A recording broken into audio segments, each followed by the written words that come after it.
പക്ഷേ ഇസ്രായേലിനെതിരെ രാജ്യാന്തര ക്രിമിനൽ കോടതി വലിയ രീതിയിലുള്ള നടപടികളാണ് നേരത്തെ തന്നെ സ്വീകരിച്ചിട്ടുള്ളത്. അമേരിക്കയുടെ തന്നെ സഖ്യകക്ഷിയായ ഇസ്രായേലിൻ്റെ പ്രധാനമന്ത്രിയായിട്ടുള്ള ബെഞ്ചമിൻ നെതന്യാഹുവിനെതിരെ അറസ്റ്റ് വാറൻ്റ് അടക്കം ഇവർ പുറപ്പെടുവിച്ചിട്ടുണ്ടായി.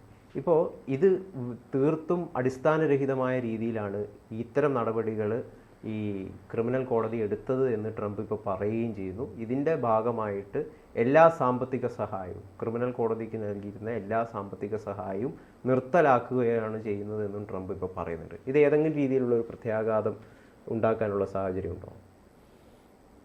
ഇതിൻ്റെ ഒരു ഗൗരവമേറിയ വശം നമ്മൾ ഇൻ്റർനാഷണൽ ക്രിമിനൽ കോർട്ട് എന്ന് പറയുന്ന ICC അതൊക്കെ തന്നെ അമേരിക്ക പടച്ചുണ്ടാക്കിയ ഒരു സംവിധാനമാണ് എന്ന് തിരിച്ചറിയപ്പെടുന്ന വേളയാണ്. ഇപ്പോൾ ഈ അന്താരാഷ്ട്ര ക്രിമിനൽ കോടതി രൂപപ്പെടുന്ന സമയത്ത് അതിൻ്റെ ആത്യന്തികമായ ലക്ഷ്യം എന്ന് പറയുന്നത് അന്താരാഷ്ട്ര തലത്തിൽ ഒരു രാജ്യവും ഇപ്പോൾ രാജ്യാന്തരമായിട്ടുള്ള നിയമങ്ങളെ ലംഘിക്കുന്ന തരത്തിൽ പ്രവർത്തിക്കരുത് എന്നാണ്. എന്നുവെച്ചാൽ ചില ഇൻ്റർനാഷണൽ ലോസ് ഉണ്ടല്ലോ, ആ ലോസിനനുസരിച്ച് മാത്രമേ അവർ പ്രവർത്തിക്കാൻ പാടുള്ളൂ. അവരതിൽ നിന്ന് വ്യത്യസ്തമായിട്ടുള്ളൊരു പ്രവർത്തന രീതി കാഴ്ചവെച്ചാൽ അവരെ നിയന്ത്രിക്കുന്നതിന് വേണ്ടിയുള്ള ഒരു സംവിധാനമാണ് ഇൻ്റർനാഷണൽ ക്രിമിനൽ കോർട്ട് എന്ന് പറയുന്നത്. പക്ഷേ അതിന് നല്ല രീതിയിൽ സാമ്പത്തിക സഹായം ചെയ്യുന്ന ഒരു രാഷ്ട്രം അമേരിക്കയാണ്. എന്നുവെച്ചാൽ അതിൻ്റെ അടിസ്ഥാനപരമായ ഘടന നമ്മൾ പരിശോധിച്ച് കഴിഞ്ഞാൽ അമേരിക്കയുടെ നിയന്ത്രിതമായ ഒരു സംവിധാനം മാത്രമാണിത് എന്നാണ് നമ്മൾ മനസ്സിലാക്കേണ്ടത്. അതിൻ്റെ പ്രതിഫലനമാണ് ഇപ്പോൾ ട്രംപ് പ്രകടമാക്കിയിരിക്കുന്നത്. നിങ്ങൾ ഞങ്ങൾക്ക് താല്പര്യമില്ലാത്ത തരത്തിലുള്ള വിചാരണകൾ നടത്തുകയോ അതേപോലെ തന്നെ അതിൻ്റെ അടിസ്ഥാനത്തിൽ ജഡ്ജ്മെൻറ്റ് നടത്തുകയോ ചെയ്യാൻ പാടില്ല. എന്നുവെച്ചാൽ നിങ്ങൾക്ക് വിചാരണയ്ക്കും അതേപോലെ തന്നെ വിധി നിർണയത്തിനും നിയന്ത്രണങ്ങളുണ്ട് എന്ന് നിങ്ങൾ മനസ്സിലാക്കണം. അതിൻ്റെ സൂചനയാണ് ഇപ്പോൾ ഇസ്രായേൽ പ്രധാനമന്ത്രിക്കെതിരെ ICC നടത്തിയ ഉപരോധം എന്ന് വേണമെങ്കിൽ നമുക്ക് വിശേഷിപ്പിക്കാം. അല്ലെങ്കിൽ അയാൾക്കെതിരെ കേസെടുക്കുകയും അയാളെ പിടിച്ചകത്തിടുമെന്ന് പ്രഖ്യാപിക്കുകയൊക്കെ ചെയ്തിരിക്കുന്ന കാര്യം തെറ്റാണ്. നിങ്ങളങ്ങനെ ചെയ്യാൻ പാടില്ല എന്നാണ് ട്രംപ് പറഞ്ഞത്. നിങ്ങൾ ചെയ്താൽ നിങ്ങൾക്ക് ശമ്പളം തരില്ല എന്നാണ് പറയുന്നത്. കാരണം നിങ്ങൾ ഞങ്ങളുടെ ഒരു ഉദ്യോഗസ്ഥനാണ് എന്നതാണ് ഏറ്റവും ലളിതമായ ഭാഷയിൽ പറഞ്ഞതിനിടയിൽ ആ സംവിധാനം. അതോടുകൂടി നമുക്ക് അന്താരാഷ്ട്ര തലത്തിൽ ഒരു നീതിന്യായ സംവിധാനമുണ്ട് എന്ന് വിശ്വസിക്കാൻ പറ്റാത്ത സ്ഥിതിയായി കഴിഞ്ഞിരിക്കുകയാണ്. ഈ യുദ്ധത്തിൻ്റെ ഒരു റിസൾട്ട് യഥാർത്ഥത്തിൽ അങ്ങനെയാണ് നമ്മൾ മനസ്സിലാക്കേണ്ടത് എന്നാണ് എനിക്ക് തോന്നുന്നത്. അതുമാത്രമല്ല, തുടർന്ന് ട്രംപ് നടത്തുന്ന ഇടപെടലുകളൊക്കെ തന്നെ തികച്ചും ഏകപക്ഷീയമാണ്. ട്രംപിന് ഇഷ്ടമുള്ളത് ശരി, ട്രംപിന് ഇഷ്ടമില്ലാത്തത് ശരിയല്ല എന്ന് പ്രഖ്യാപിക്കുന്ന ഒരു സംവിധാനം അതിനകത്ത് ഉണ്ട് എന്നുള്ളതാണ്. അപ്പോൾ ഇവിടെ ഇത് പരിശോധിക്കേണ്ടതാണ്. ഇൻ്റർനാഷണൽ കുറ്റം അല്ലെങ്കിൽ അന്താരാഷ്ട്ര തലത്തിലുള്ള ഒരു കുറ്റവാളിയായിട്ട് ഈ ബെഞ്ചമിൻ മാറിയിട്ടുണ്ടോ എന്ന് വേണമെങ്കിൽ പരിശോധിക്കാവുന്നതാണ്. സ്വന്തം രാജ്യത്തെ സംരക്ഷിക്കുക എന്നൊരു ചുമതല എല്ലാ ഭരണകർത്താക്കൾക്കും ഉണ്ടാവുന്ന ഒരു കാര്യമാണ്. അത് തന്നെയാണ് യഥാർത്ഥത്തിൽ ഇസ്രായേലിൻ്റെ പ്രധാനമന്ത്രിയായിട്ടുള്ള ബെഞ്ചമിൻ നെതന്യാഹുവിൻ്റെ മനസ്സിലും രൂപപ്പെട്ടത്. അതിൻ്റെ ഭാഗമായിട്ട് തന്നെയാണ് തീവ്രവാദ ശക്തികളായ ഹമാസിന് നേരെ ഇസ്രായേൽ സൈന്യം വലിയ രീതിയിലുള്ള ശക്തി പ്രകടനങ്ങളൊക്കെ നടത്തുകയൊക്കെ ചെയ്തത്.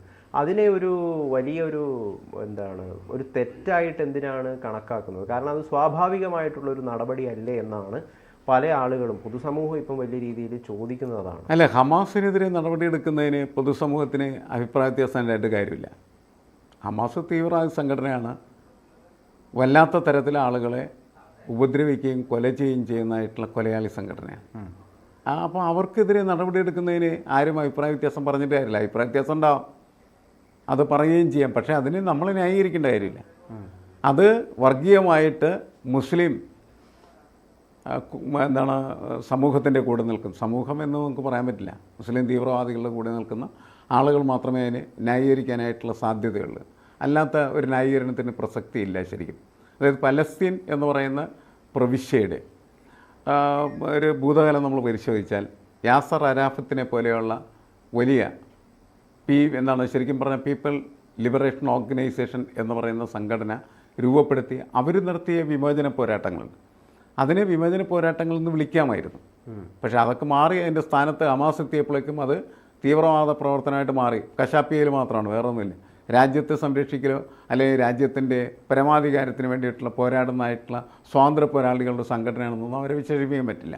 അപ്പോൾ അവർ ഹമാസ് എന്ന് പറഞ്ഞാൽ ഒരു അന്താരാഷ്ട്ര തലത്തിൽ കുറ്റവാളി സംഘമായിട്ട് മാറിക്കഴിഞ്ഞിരിക്കുകയാണ് ചെയ്യുന്നത്.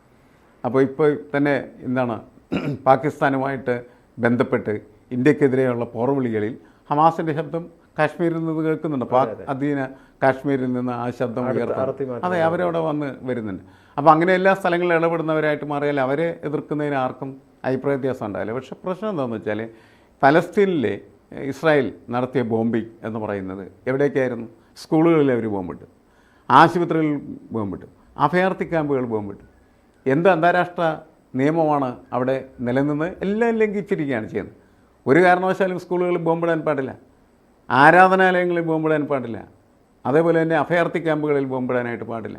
കുട്ടികളെയും സ്ത്രീകളെയും അഭയാർത്ഥികളെയൊക്കെ കശാപ്പ് ചെയ്യാനായിട്ട് ഒരു പ്രധാനമന്ത്രി തീരുമാനിച്ചാൽ അയാൾ കുറ്റവാളിയായിട്ട് ചിത്രീകരിക്കപ്പെടും. അതിലൊന്നും തർക്കമില്ല. അതൊക്കെയാണ്, അത് അങ്ങനെയാണോ ഇല്ലയോ എന്നൊക്കെ വിചാരണ വേളയിൽ അവർക്ക് പറയാം. കേസെടുക്കാനായിട്ട് നിങ്ങൾക്ക് അനുവാദമില്ല എന്ന് ട്രംപ് പറഞ്ഞാൽ പിന്നെ ഈ ICC എന്ന് പറഞ്ഞ സംവിധാനം വേണ്ട, അത് പൊളിച്ചടിക്കുക, എവിടെയെങ്കിലും കളയട്ടെ, അതാണ് നല്ലത്. അല്ല, ഇവിടെ ശരിക്കും പറഞ്ഞു കഴിഞ്ഞാൽ മനുഷ്യാവകാശ ലംഘനത്തിൻ്റെ ചെറിയൊരു അംശം ഇവിടെ ഉണ്ടെങ്കിലും അത് സ്വാഭാവികമായിട്ടും യുദ്ധത്തിൻ്റെ ഒരു അന്തരീക്ഷത്തിൽ ഇത്തരം മനുഷ്യാവകാശ ലംഘനങ്ങളൊക്കെ സ്വാഭാവികമായിട്ടും ഉണ്ടാകുമെന്നല്ലേ നമ്മൾ മനസ്സിലാക്കേണ്ടത്. കാരണം ആഷിഫ് പറഞ്ഞ പോലെ ഈ ആശുപത്രികൾ അതുപോലുള്ള മറ്റ് സ്ഥലങ്ങൾ, ആശുപത്രികൾ, സ്കൂളുകൾ, പള്ളികൾ, അതെ, അല്ലെങ്കിൽ അമ്പലങ്ങൾ, അതെ, ഈ സ്ഥലങ്ങളൊക്കെ അഭയാർത്ഥി ക്യാമ്പുകൾ, ഈ സ്ഥലങ്ങളെയൊക്കെ കേന്ദ്രീകരിച്ചുകൊണ്ട് തന്നെയാണ് ഹമാസ് യഥാർത്ഥത്തിൽ പോരാട്ടം നടത്തുന്നത്. കാരണം ഈ സാധാരണപ്പെട്ട ആളുകളെ മുമ്പിൽ നിർത്തിക്കൊണ്ട് തന്നെ ഈ സ്ഥലങ്ങളെ കേന്ദ്രീകരിച്ചുകൊണ്ട് അവർ അറ്റാക്ക് നടത്തുന്നുണ്ട്. അപ്പോൾ ഈ സ്ഥലങ്ങളെ അറ്റാക്ക് ചെയ്യുക എന്നുള്ളതൊരു സ്വാഭാവിക നടപടി തന്നെയല്ലേ? അത് സ്വാഭാവിക നടപടിയാണോ, യുദ്ധത്തിന് വിജയകരമായിട്ട് നടത്താൻ പറ്റുന്ന നടപടിയാണോ എന്നുള്ളതൊക്കെ വേണമെങ്കിൽ ചർച്ച ചെയ്യാവുന്നതാണ്. പക്ഷേ പ്രശ്നം എന്താണ്? അന്താരാഷ്ട്ര യുദ്ധ നിയമങ്ങൾക്ക് വിരുദ്ധമാണ്. അന്താരാഷ്ട്ര യുദ്ധ നിയമങ്ങളിൽ അങ്ങനെ ചെയ്യാൻ പാടില്ലെന്ന് വളരെ കൃത്യമായിട്ട് രേഖപ്പെടുത്തിയിട്ടുള്ളതാണ്. അതുകൊണ്ടാണ് അതെന്തിനാണ് നിങ്ങൾ ആക്രമിക്കുന്നതെന്ന് ആളുകൾ ചോദിക്കുന്നത്. അല്ലെങ്കിൽ ചോദിക്കില്ല. സിവിലിയൻസ് നേരെയുള്ള യുദ്ധത്തെ യുദ്ധ നിയമങ്ങൾ അംഗീകരിക്കുന്നില്ല. യുദ്ധം എന്ന് പറയുന്നത് എന്നും ഉണ്ട്, അതെന്നും ഉണ്ടാവുകയും ചെയ്യും. നമ്മൾ യുദ്ധമില്ലാത്തൊരു ലോകം എന്നൊക്കെ സ്വപ്നം കാണാം എന്ന് മാത്രമേ ഉള്ളൂ. അത് മനുഷ്യനുണ്ടായ കാലം മുതൽ ഉണ്ട്, ഇനിയും തുടരും എന്ന് തന്നെയാണ് നമ്മൾ കരുതേണ്ടത്. ബുദ്ധിയുള്ള ആളുകൾ അതിനകത്ത് മാറി നിൽക്കും എന്ന് മാത്രമേ ഉള്ളൂ. ഇല്ലാത്തവർ ഇതിനകത്ത് കയറും. മാത്രമല്ല പലതരം താല്പര്യങ്ങൾ അതിൻ്റെ പിന്നിൽ പ്രവർത്തിക്കുന്നുണ്ടാവും. വെറുതെ അല്ല യുദ്ധം നടക്കുന്നത്. യുദ്ധം നടക്കുന്നത് എന്തിനാണ്? സമ്പത്തിന് വേണ്ടിയിട്ടും അധികാരത്തിന് വേണ്ടിയിട്ടുമാണ് എല്ലാ കാലത്തും. ചിലപ്പോൾ സ്ത്രീകൾക്ക് വേണ്ടി യുദ്ധം നടന്നിട്ടുണ്ടാകാം. പക്ഷേ ഇവിടെ ഇപ്പോൾ സ്ത്രീകളുടെ പ്രശ്നങ്ങളല്ല, പകരം എന്താണെന്ന് വെച്ച് കഴിഞ്ഞിട്ടുണ്ടെങ്കിൽ അധികാരത്തിൻ്റെ പ്രശ്നമാണോ ഒന്ന്. രണ്ട്, ശരിക്കും പറഞ്ഞാൽ ഈ മധ്യേഷ്യയിൽ ഒക്കെ, മധ്യപൂർവേഷ്യയിലൊക്കെ ഉള്ള വലിയ ഓയിൽ ശേഖരം എന്ന് പറയുന്നത് എണ്ണയാണ് പ്രധാനപ്പെട്ട ഘടകം. അപ്പോൾ നേരത്തെ ഇറാഖിനെ അടിച്ച് തരിപ്പണമാക്കി അമേരിക്ക സ്വന്തമാക്കിയ സമയത്ത് അവിടെ അവരുടെ താല്പര്യം സംരക്ഷിക്കപ്പെട്ടത് എന്തിലൂടെയാണ്? എണ്ണ അവരുടെ കസ്റ്റഡിയിലായി എന്നുള്ളതാണ്. അപ്പോൾ എണ്ണയ്ക്ക് വേണ്ടിയിട്ട്, അധികാരത്തിന് വേണ്ടിയിട്ട്, ലോകത്തിൻ്റെ തന്നെ നിയന്ത്രണത്തിന് വേണ്ടിയിട്ട് ഒക്കെ യുദ്ധം തുടർന്നുകൊണ്ടിരിക്കുന്നൊരു സാഹചര്യമാണ്. സാധാരണക്കാരന് ഇതിലൊരു പങ്കാളിത്തമില്ല. സാധാരണക്കാരൻ അതിൻ്റെ ഒരു തീയുടെ വെടിയുണ്ടയായി അവനെന്ത് ചെയ്യുന്നു? ഇല്ലാതാകുന്നു. അല്ലെങ്കിൽ തീയുണ്ടകൾ അവനെ തിന്നു തീർക്കുന്നു. ഇതാണ് യുദ്ധത്തിൽ സംഭവിച്ചുകൊണ്ടിരിക്കുന്നത്. സാധാരണക്കാർക്ക്, സ്ത്രീകൾക്ക്, കുട്ടികൾക്ക് ഒരു വിലയുമില്ല. വെറുതെ ഉറുമ്പുകളെ കത്തിച്ചളയുന്ന പോലെ ഇവർ മനുഷ്യരെ കത്തിച്ചളയാണ് ചെയ്തത്. അതുകൊണ്ടാണ് അത് മനുഷ്യാവകാശ ലംഘനങ്ങളാണ് എന്ന് പറയുന്നത്. അങ്ങനെ ആരെങ്കിലും സംസാരിക്കാനില്ലെങ്കിൽ, അങ്ങനെ പറയാൻ ഒരാളില്ലെങ്കിൽ എന്താണ് സംഭവിക്കാൻ പോകുന്നത്? എല്ലാ മനുഷ്യരും വെറുതെ കത്തിച്ചില്ലാതായി കളയില്ലേ? അപ്പോൾ ആരെങ്കിലും ഒക്കെ പറയണം. അതുകൊണ്ട് കുറച്ച് കുറവുണ്ടാവും എന്ന് മാത്രമേ ഞാൻ കണക്കാക്കുന്നുള്ളൂ. അതൊരു ലിമിറ്റിംഗ് പ്രോസസ്സാണ് ശരിക്കും. അതിക്രമങ്ങളെ ലിമിറ്റ് ചെയ്യുന്നതിനുള്ളൊരു പ്രക്രിയ മാത്രമാണ് അത്തരത്തിലുള്ള സംഭാഷണങ്ങളും ഇടപെടലുകളും. അതുകൊണ്ട് ICC പോലെയുള്ള സ്ഥാപനങ്ങൾ പേരിനെങ്കിലും വേണം, വേണ്ടേ? ഇൻ്റർനാഷണൽ ക്രിമിനൽ കോർട്ട് എന്ന് പറയുന്ന ഈ സംവിധാനം പേരിനെങ്കിലും വേണമെങ്കിലാണ് ഇടയ്ക്ക് ചില ശബ്ദങ്ങൾ അവിടെ നിന്ന് ഉയർന്നു വരികയുള്ളൂ. അങ്ങനെ അക്രമം കാണിക്കില്ലേ എന്ന് വിളിച്ചു പറയുന്നത്. അതിൽ കൊള്ളൊന്നുമില്ല. അക്രമത്തെ തടയാനോ ഒന്നും കഴിയില്ലെന്നുള്ള കാര്യം ശരിയാണ്. പക്ഷേ ഇതൊക്കെ അക്രമമാണെന്നും അങ്ങനെ തുടരുന്നത് ശരിയല്ല എന്നും ഒക്കെ വളരെ ശാന്തമായിട്ട് ഇത്തരം സംഘടനകൾ വിളിച്ചു പറഞ്ഞുകൊണ്ടിരിക്കും. നിർഗുണ സംഘടനകളാണ് ശരിക്കും. അതുകൊണ്ടാണ് ട്രംപ് പറഞ്ഞത്, നീ മര്യാദയ്ക്കിരുന്നില്ലെങ്കിൽ നിനക്ക് 10 കാശ് തരില്ല എന്ന് പറഞ്ഞതിൻ്റെ അർത്ഥമാണ്. അത് ട്രംപിൻ്റെ താല്പര്യങ്ങൾക്ക് വിരുദ്ധമായിട്ട് ഈ ക്രിമിനൽ കോടതി മുമ്പോട്ട് വരുന്നു എന്നാണ് ട്രംപ് പറയുന്നത്. ട്രംപിൻ്റെ കാഴ്ചപ്പാട്. ട്രംപ് ഇപ്പോൾ എന്താ പറഞ്ഞത്? ഗാസ ഞാൻ പിടിച്ചെടുത്ത് എന്ത് ചെയ്യുമെന്ന് പറഞ്ഞാൽ അവിടെയുള്ള ആളെ മുഴുവൻ ഇല്ലാതാക്കും, എന്നിട്ട് അത് വലിയൊരു ടൂറിസ്റ്റ് കേന്ദ്രമാക്കി മാറ്റും എന്നൊക്കെ പറഞ്ഞു. അപ്പോൾ എന്തും പറയുന്ന ഒരു മനുഷ്യനും എന്തും പറയുക മാത്രമല്ല, എന്തും ചെയ്യുന്ന ഒരാളാണ് ട്രംപ്. അപ്പോൾ ട്രംപിൽ നിന്ന് എപ്പോഴും നമ്മൾ ഇത്തരത്തിലുള്ള അതായത് മറ്റു കാര്യങ്ങളൊന്നും പുള്ളി നോക്കുന്നില്ല. അദ്ദേഹം തെരഞ്ഞെടുപ്പിൽ മത്സരിക്കുന്ന സമയത്ത് പറഞ്ഞിട്ടുണ്ട്, ഞാൻ ഇങ്ങനെയൊക്കെ ആയിരിക്കും പ്രവർത്തിക്കാൻ പോകുന്നത്. അങ്ങനെ പ്രവർത്തിച്ചുകൊണ്ടിരിക്കുകയാണ് ചെയ്യുന്നത്. അതിന് ഒരു മാൻഡേറ്റ്, അമേരിക്കൻ പൗരന്മാരുടെ അദ്ദേഹത്തിനുണ്ട് എന്നുള്ളതാണ് അദ്ദേഹത്തിൻ്റെ പ്രവർത്തനത്തെ ന്യായീകരിക്കാവുന്ന ഒരു കാര്യമായിട്ട് വരുന്നത്. കാരണം അവർ അങ്ങനെ അധികാരം രണ്ടാമത് കൊടുത്തിരിക്കുകയാണ്, ആദ്യം വന്നാക്കണമല്ല. അധികാരത്തിലേക്ക് വരുന്നതിന് മുമ്പ് തന്നെ പറഞ്ഞിട്ടുണ്ട് ട്രംപ്, ഞാൻ ഇങ്ങനെയൊക്കെ ആയിരിക്കും പ്രവർത്തിക്കാമെന്ന്. അദ്ദേഹം പ്രവർത്തിച്ചുകൊണ്ടിരിക്കുന്നു, നമ്മളത് കണ്ടുകൊണ്ടിരിക്കുകയാണ് ചെയ്യും. അപ്പോൾ അതിൽ തെറ്റും ശരിയൊക്കെ നമുക്ക് ചർച്ച ചെയ്യാം. എന്തായാലും ലോകരാജ്യങ്ങൾ വലിയ രീതിയിൽ നോക്കി കാണുകയാണ് ട്രംപിന്റെ പല നടപടികളും. ഈ ഗാസയൊക്കെ പിടിച്ചെടുത്ത് ടൂറിസ്റ്റ് കേന്ദ്രമാക്കുന്ന പറഞ്ഞ സമയത്ത് ഒട്ടുമൊക്കെ രാഷ്ട്രങ്ങൾ അതിനെ എതിർത്തു. അത് ശരിയല്ലല്ലോ. അവിടെയുള്ള മനുഷ്യരെ പിന്നെ നിങ്ങൾ എന്താ ചെയ്യാമണത്? അല്ല, പലസ്തീനികളെ മറ്റു സ്ഥലത്തേക്ക് കുടിയേറ്റും എന്നല്ലേ പറഞ്ഞത്? അതെ, എവിടെ കൊണ്ടുപോകാനാണ്? ഇവരെയൊക്കെ ആർക്ക് വേണം?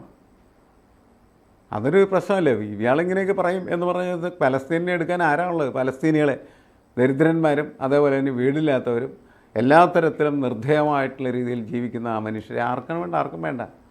അപ്പോൾ ഇതൊക്കെ പറയുമ്പോൾ ഇതിനകത്തൊക്കെയുള്ള പ്രശ്നങ്ങളും ഉയർന്നു വരും, ചർച്ചകളുണ്ടാകും. അങ്ങനെ നടക്കട്ടെ.